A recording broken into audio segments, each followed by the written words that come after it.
Bueno, pues seguimos con la próxima conferencia y decía que la comida me ha dado una excelente idea de poner del próximo congreso, de poner a ponentes de 2 en 2 para que polemicen entre ellos y será un magnífico debate a explorar.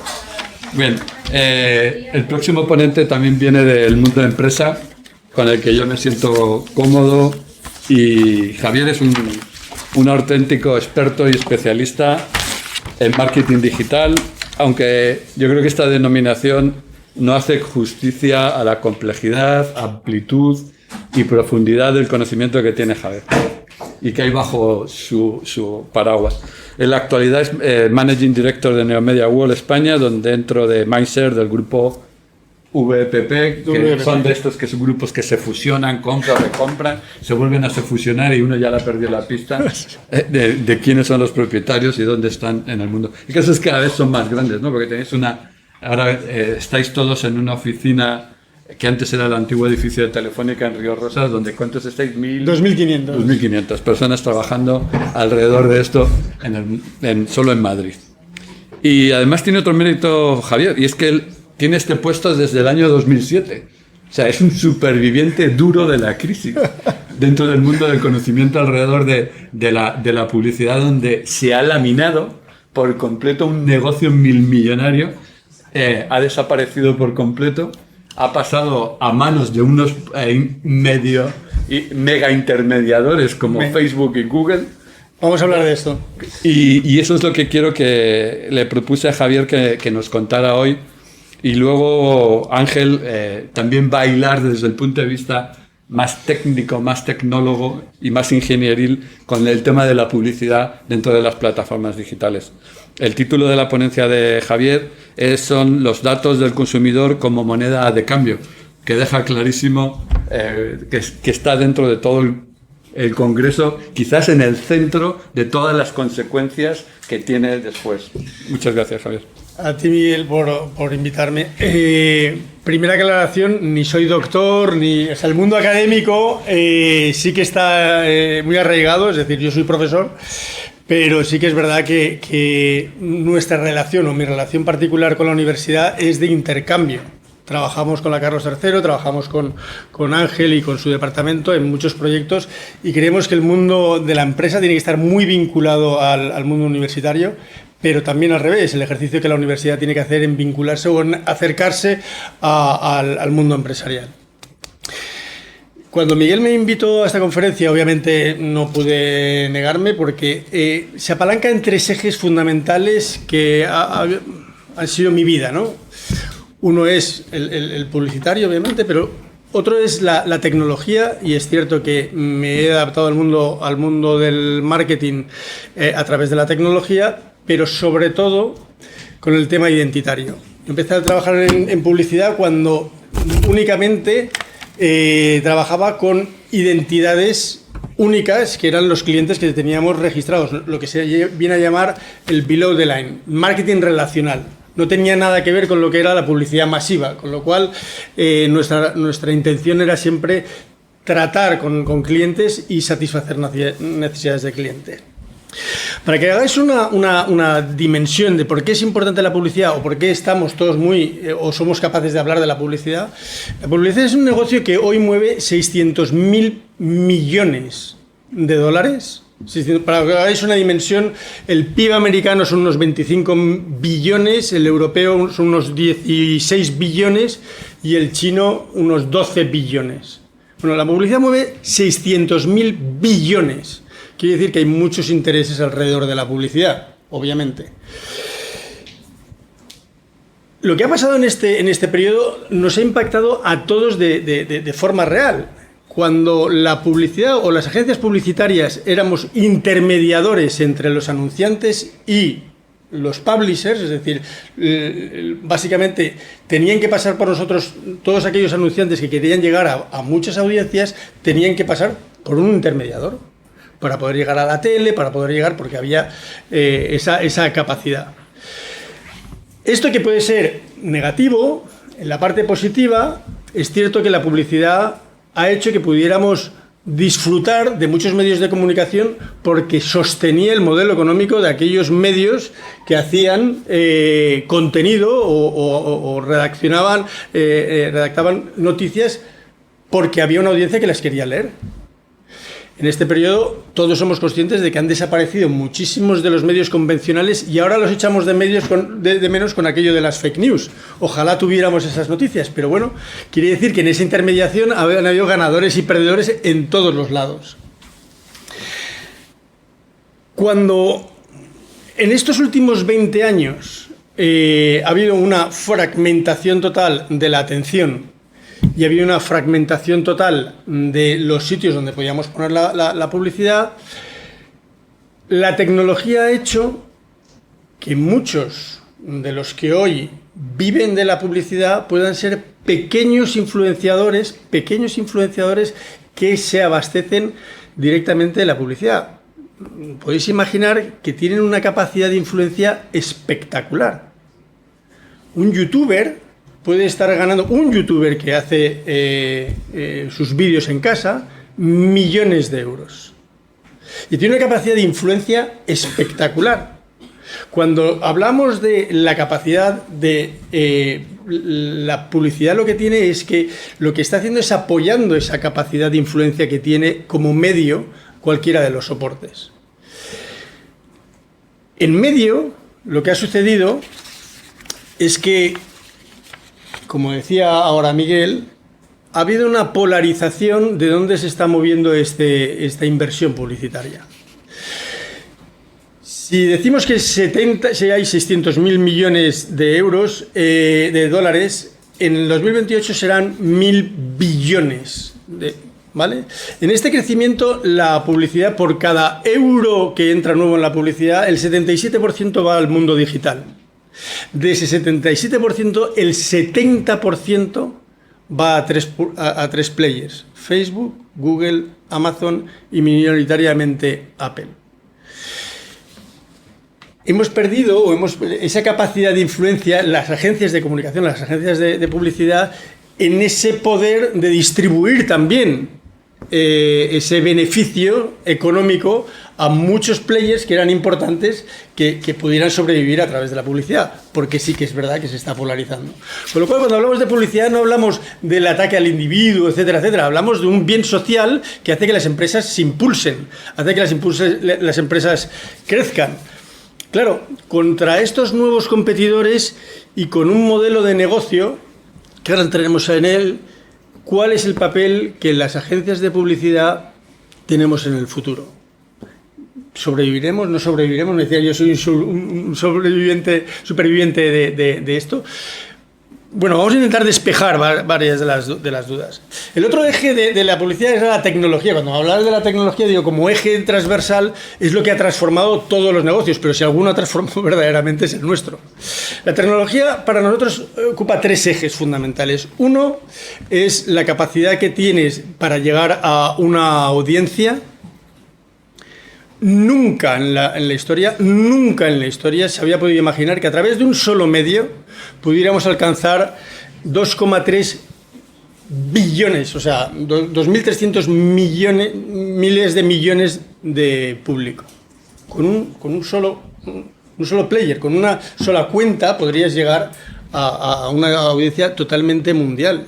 La escalabilidad que eso te da rompe cualquier tipo de intermediación. Ya no necesitas grandes grupos para llegar a toda esa audiencia.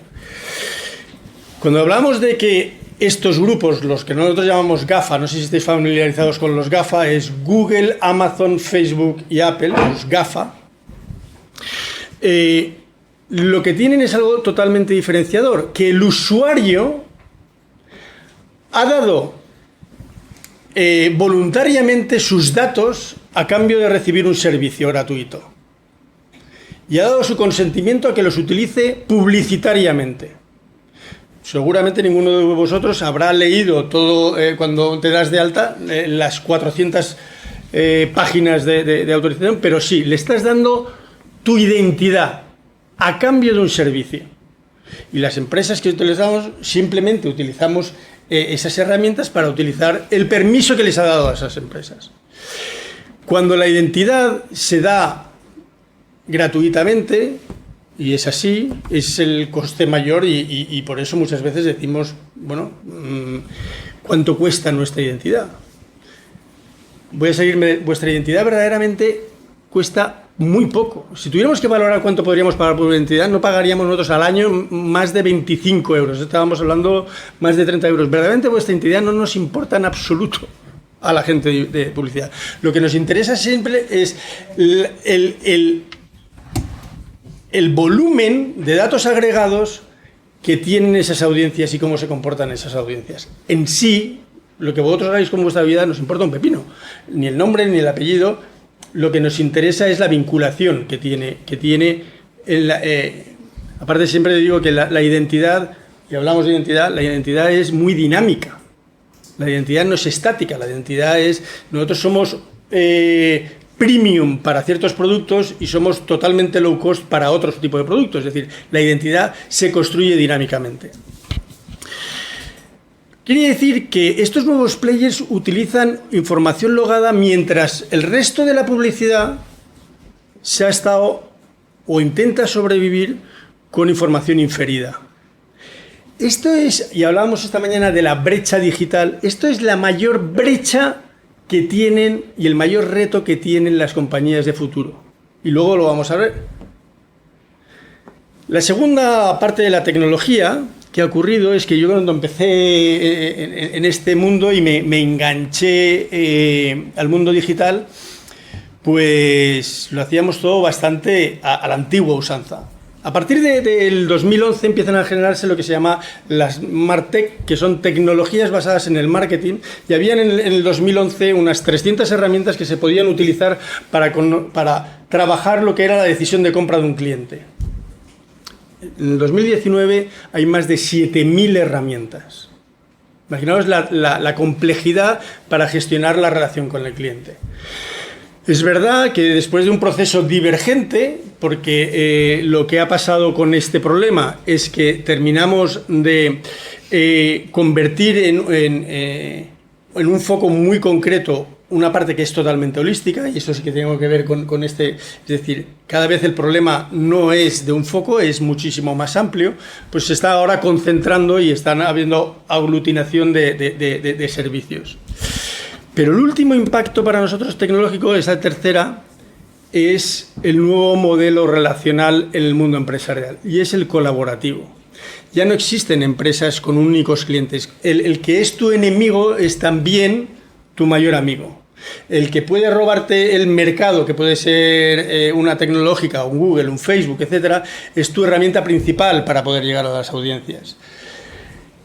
El talento que estamos hablando en el mundo universitario tan necesario está totalmente diseminado en el mundo. Con lo cual existen muchas herramientas colaborativas y vosotros utilizáis muchas, Slack, Wrike, elementos que han surgido para trabajar colaborativamente también en el plano universitario, porque se utilizan en el plano, ha convertido que se acelere el mundo del marketing porque eres capaz de trabajar en un solo proyecto con el mejor talento allá donde esté, y no hace falta que esté en tu oficina. Estas tres palancas nos ha generado un cambio transformacional dentro del mundo de los negocios o del marketing. ¿Qué es lo que ocurre? Que cuando la tecnología pasa a ser la parte fundamental de cómo se gestiona cualquier tipo de proyecto, se abre una ventana enorme a quiénes son los competidores. Hoy nos enfrentamos, y termino de hacer un gran concurso para una grandísima marca a nivel mundial en España.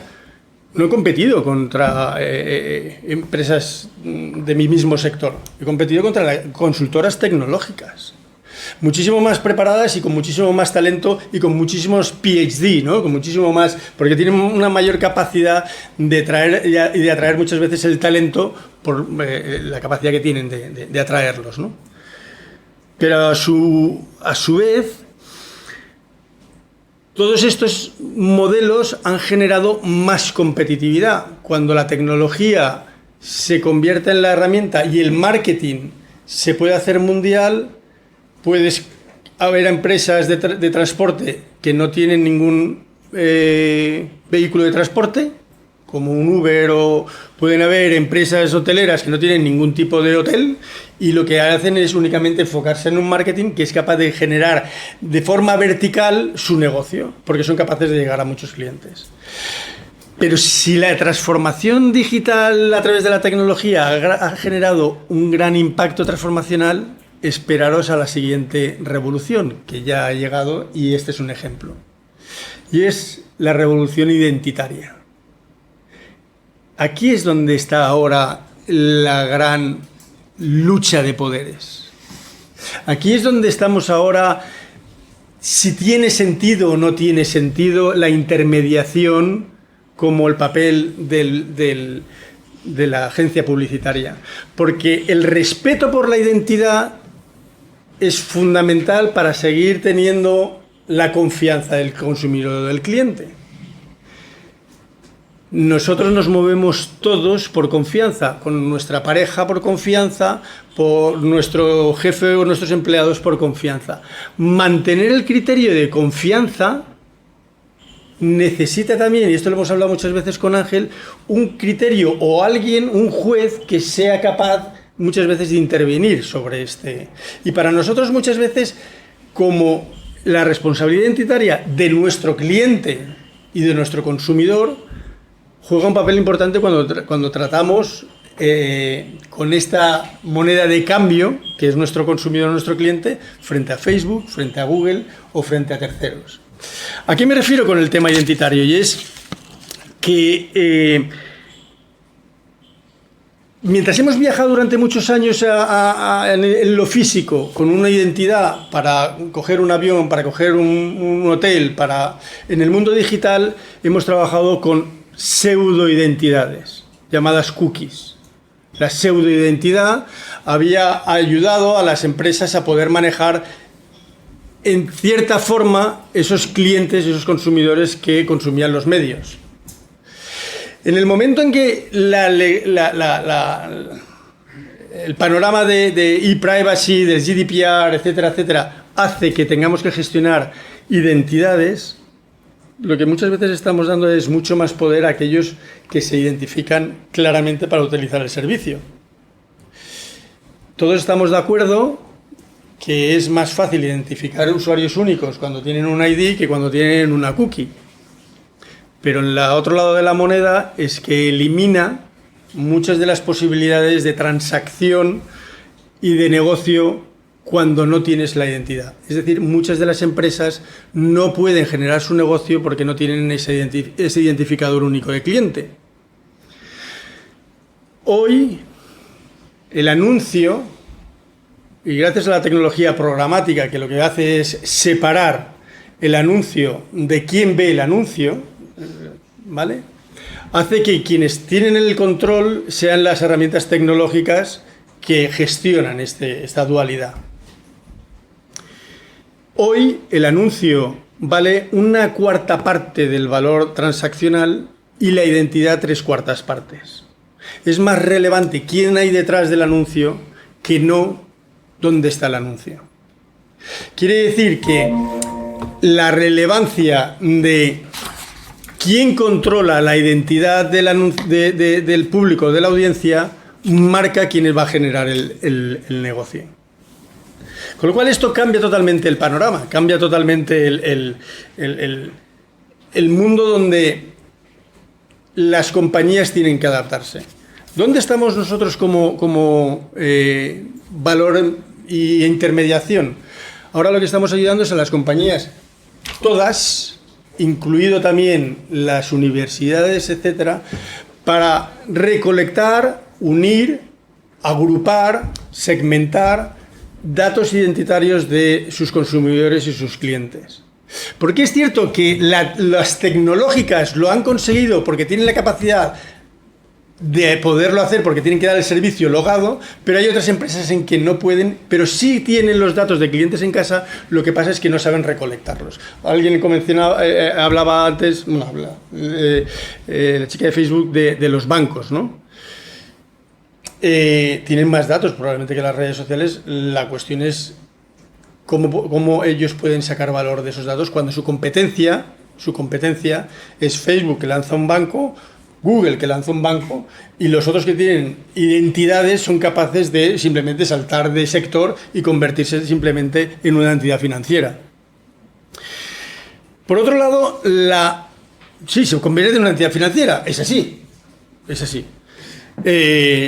Por otro lado, cuando nosotros nos hemos metido en el mundo tecnológico, no hemos sido capaces de ir a la velocidad tecnológica. Quiere decir que las entidades de publicidad lo que tenemos que hacer es ser el mejor piloto de la tecnología y no aquellos que somos fabricantes de la tecnología.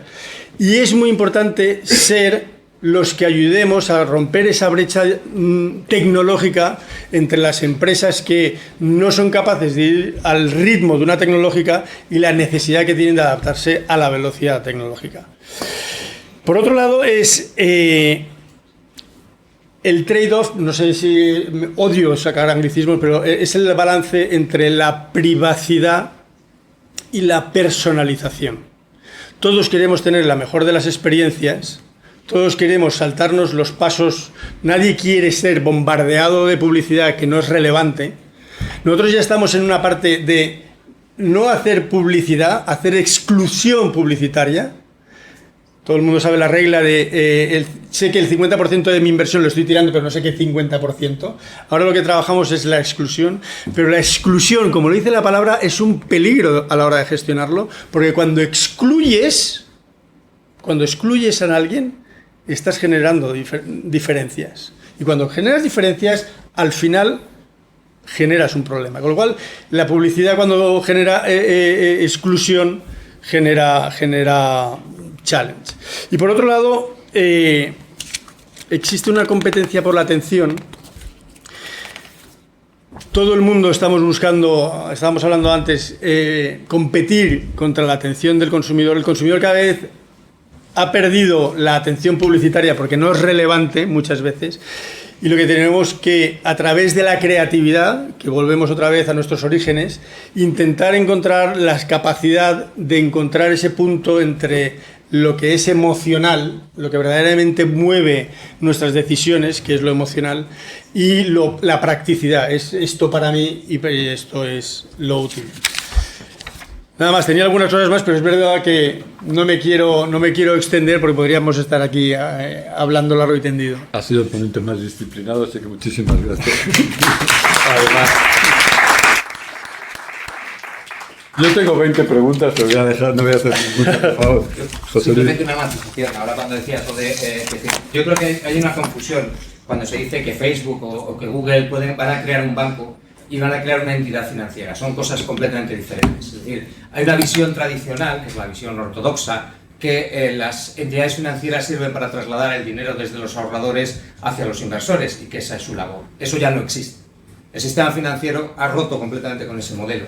Ahora lo que existe sencillamente es que, digamos, ese dinero de los ahorradores, el 80% gira dentro de la propia lavadora del sistema financiero y solo el 20% llega hasta los inversores. Entonces, todo ese 80% es lo que está configurando ahora mismo las entidades financieras, es decir, lo que antes era la banca de inversión, que son los CDOs, los swaps, etcétera, etcétera. Esto no lo pueden crear en estos momentos las entidades tecnológicas sencillamente porque es el modelo, digamos, en el cual está basado el funcionamiento de todo el sistema financiero actual y no tienen esa capacidad.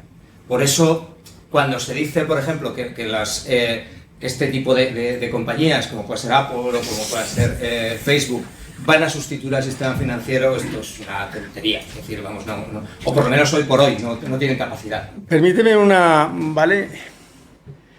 Hay un valor financiero del dinero, Luego lo discutimos. ¿vale? Y un valor transaccional del dinero. Ellos no están interesados en el valor financiero, ellos están interesados en el valor transaccional. El problema que tiene, por ejemplo, un Google es que nunca llega a ver la transacción detrás de la decisión. Una vez tú tienes el hook, el anzuelo, si no pescas, tienes el anzuelo. Puedes haber pescado una bota. Pero cuando sabes que verdaderamente has cazado una dorada, eso tiene muchísimo valor. Eso sí que tiene valor. Ellos no están interesados en lo grande, ellos están enfocados en lo pequeño. Lo que ha hecho Facebook, lo que ha hecho Amazon en integrar todos los productos posibles, a él no le importa el valor transaccional de una venta.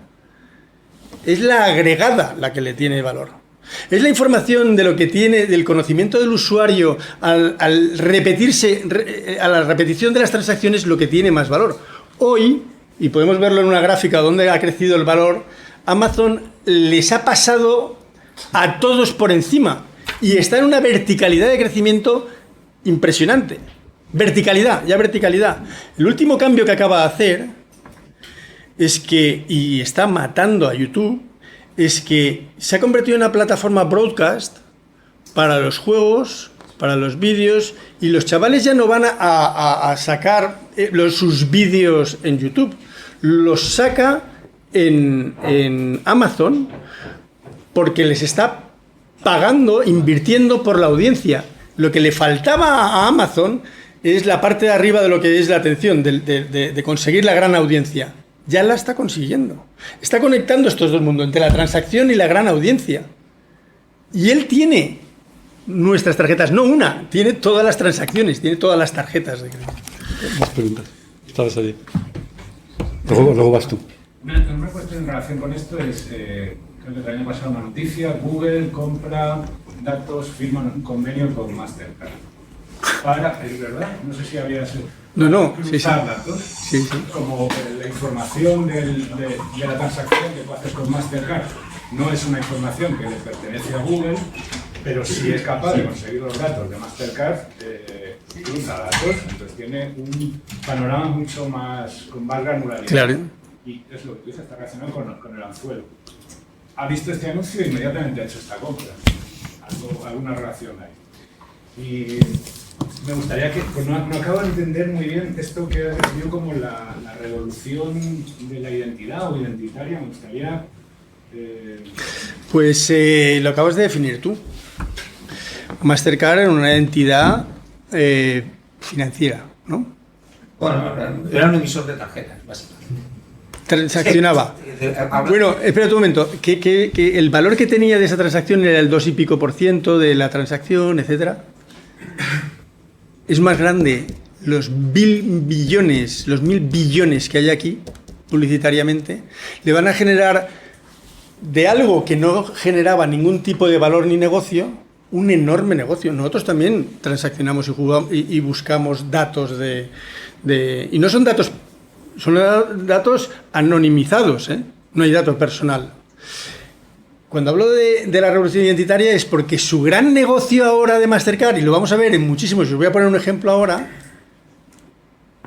es exactamente el dato de consumidor y de cliente, que es lo que está gestionando Facebook, lo que está gestionando los top 10 de valoración bursátil, son los que gestionan identidades y los que tienen más volumen y mejores taxonomías, y me voy a meter en terrenos que es mejores taxonomías de los perfiles, y los que pueden identificar mejor en cada momento quién es el público que le interesa a qué marca. Lo hemos dicho antes, es que Mastercard tiene la identidad más exacta, pero sobre todo lo que nosotros llamamos más fresca, más del pulso, más reciente, ¿vale? Con lo cual, la revolución identitaria es el nuevo negocio, es la moneda de cambio de la identidad. En relación con eso, un simple planteamiento, que ni siquiera es una respuesta, solamente no tengo una respuesta cerrada. Uno de los objetivos clásicos de la publicidad, tengo un amigo que es comercial y dice, soy capaz de vender, de que te des cuenta que tienes una necesidad que antes no tenías, ¿no? De alguna manera. Esto es un principio de un comercial. Tiene que tratar de hacer... Aquí hay un debate enorme, pero bueno, da igual. ¿Qué es primero el huevo o la gallina? ¿Qué es primero la necesidad o crear...? Sí. Creo que sí que hay cierto aspecto, cierto consenso acerca de que la publicidad colabora a crear una demanda, ¿no? Sí, pero eso no es lo mismo que la necesidad. Sí, no, es lo que quiero decir, pero no vamos a meternos en ese terreno, pero tiramos. Con toda esta granularidad de datos cada vez más fina y más personalizada, ¿cuál es el punto, la posibilidad de iniciar procesos, si quieres, de manipulación? ¿Qué te va a decir? Porque hay que definir manipulación, Javier. La primera manipulación la hacen los medios cuando, no, un momento, cuando, y por eso yo soy enemigo de lo pesimista, una noticia negativa consigue enormemente más audiencia que una positiva. ¿Eso es así? Y una falsa, o medio falsa, más que la verdad. Exactamente. Como ha dicho Ángel. Y una falsa. Con lo cual, mucho cuidado, ¿vale? Con esa manipulación, ¿vale? Porque es que nos podemos meter en un terreno de lo que es manipulación o lo que es... No, en realidad, si me permites, Javier, esto es lo que Beck en la Metamorfosis del Mundo llama que hoy es la clave. La lucha por la definición de la realidad. Ese es el verdadero poder, el que puede definir la realidad. No la manipulación, porque te pones en una postura quizás un poco paternalista adoptándolo eso, porque al final lo que dices es ¿quién tiene la capacidad de definir la realidad? Ese es el verdadero lucha por poder. Esa es la superación del concepto de Marx, que era la posesión de los medios de producción. Porque nosotros nos movemos en otro plano. Una vez existe este eje, vamos a decir, del mal, nosotros nos movemos en lo que es más efectivo. Estamos en la eficiencia y gestionando Es que es eso lo que me interesaba de que os contara Javier, es que se trata de eficacia. Claro. Al final el dato te permite la eficacia empresarial. ¿Y cómo se une la lógica técnica con la lógica económica? Es decir, la lógica que hay detrás es para reducir lo que es el desperdicio. Entonces, en el plano más salvaje, el desperdicio muchas veces está en el que no se ha adaptado a la revolución identitaria. Porque como no me da dato real de la audiencia que tengo que llegar, mato en el camino a la buena información, probablemente. Con lo cual, termino siendo juez y parte, ¿vale? Si no invierto en aquellos medios que verdaderamente respetan, ¿vale? Una ética informativa, a lo mejor. A cambio de otros que verdaderamente sí que tienen un dato logado. Una pregunta breve porque tenemos que pasar al siguiente. Es que hablamos de evolución del sector publicitario. ¿Qué opina de la última iniciativa que es PAT, Basic Attention Token, que es un mediador entre el cliente, usuario de la red y los productores de contenido publicitario? No sé yo he firmado... Por puntualizar, eso es un nuevo navegador que ha surgido que se llama Brave. Yo estuve allí en junio, estuve dando una charla, que lo que hace es eliminar toda la publicidad y el navegador intenta hacer de mediador entre la usuario y... Es del creador de... Sí. Si tiene alguna... éxito. No, te digo, y esto es un aspecto muy personal. Yo todos los días me levanto para hacer menos publicidad. Soy una agencia de publicidad y lo que lucho es para hacer menos publicidad. Más efectiva, eso sí. Porque no creo que en el volumen de la publicidad esté el valor de lo que yo hago en mi trabajo. Es decir, sí que tengo que buscar que eso que está ocurriendo de los adblockers, etcétera, etcétera, ha sido un mal uso de la tecnología y ha sido, digamos, spam. ¿Vale? Entonces, también acabo de firmar, y en mi LinkedIn lo he publicitado, que estamos volviendo a las raíces de lo que es el mundo digital y de Internet, el por qué se hizo la red. Y tenemos una responsabilidad universitaria, vamos a hablar de formación, tenemos que formar educativamente a nuestros hijos, a nuestros estudiantes, de hacer buen uso tecnológico de la publicidad. Las empresas tenemos que hacer buen uso otra vez y volver a las raíces de lo que es Internet y para lo que sirvió, pero también los estados y las compañías tienen que buscar la legalidad dentro de ese marco. Creo... Dar un feedback personal, es personal. Yo, por ejemplo, uso ese navegador y recompenso con esas monedas que me van dando a una publicidad creativa que me hace sentir inteligente, porque hay una claro. que es invasiva, o insulta la inteligencia, o Claro, es lo que te recompenso ese contenido que es creativo, de calidad, con esas monedas que me van dando. que si vamos hacia eso, un cliente más consciente, que decide, que tiene algún poder, parte del poder, yo creo que podemos encontrar un... Tu responsabilidad es difundirlo. Y como tú estás actuando, que actúe más gente y así construimos un mundo mejor. Muy bien, Javier, muchísimas gracias. Vosotros.